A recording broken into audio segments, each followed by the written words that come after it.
If T-Rex came back, the world would never be the same again, especially for a curious little boy named AumSum.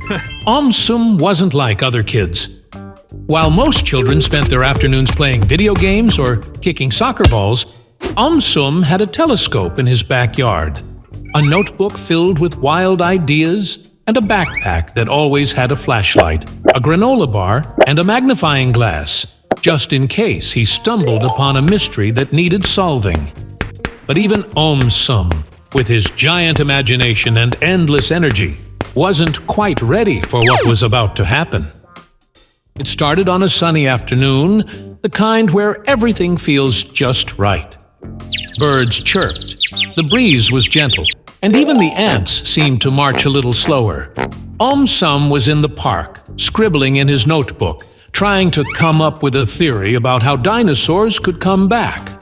Just as he flipped the page, the ground trembled. Not a little shake, like when a truck rolls by. No, this was different.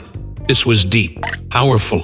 Trees rustled, car alarms went off in the distance, and birds scattered into the sky like confetti.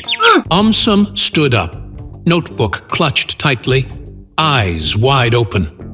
He followed the vibrations, zigzagging through trees and hopping over park benches until he reached the hill that overlooked the city. And there it was, a T-Rex, massive, towering, real. It wasn't just bones in a museum anymore. It was flesh, teeth, muscle, and thunderous footsteps. Its skin shimmered with shades of green and brown, and its tail swept behind it like a wrecking ball. AumSum's mouth fell open, but no sound came out. Not fear, not joy, just shock. It was like watching a dream walk out of the pages of his science book and into real life. The T-Rex roared, a sound that shook the clouds, and every window nearby vibrated. People screamed and scattered, cars swerved, and flocks of birds flew in every direction. But AumSum didn't run. He scribbled. He noted how the creature moved, how its eyes scanned its surroundings, how it seemed confused rather than aggressive. It wasn't stomping with rage. It was exploring, sniffing, searching. It looked lost. AumSum stayed low and followed from a distance, ducking behind walls and hiding in bushes.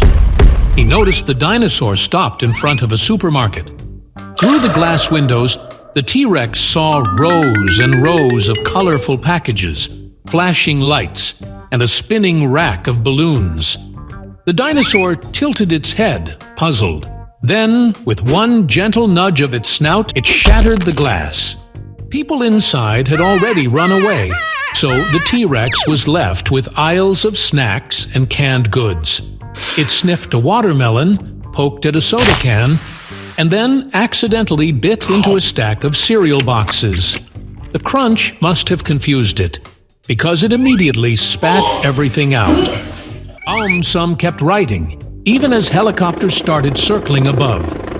Sirens echoed, and soon scientists and animal experts arrived in armored trucks. They didn't know what to do. Tranquilizer darts? Nets? Loud sounds? The dinosaur ignored all of it. Eventually, as night fell and the moon rose, a humming sound filled the air. Not a machine, not a helicopter. It was like the air itself was humming. A bright light appeared in the sky, casting a beam that enveloped the dinosaur. The T-Rex looked up, blinked slowly, and didn't fight it. In seconds, it was lifted off the ground, floating like a leaf in reverse. And then it was gone. Silence returned. The world didn't know what had happened. Some said it was a government experiment. Others believed it was a time travel accident.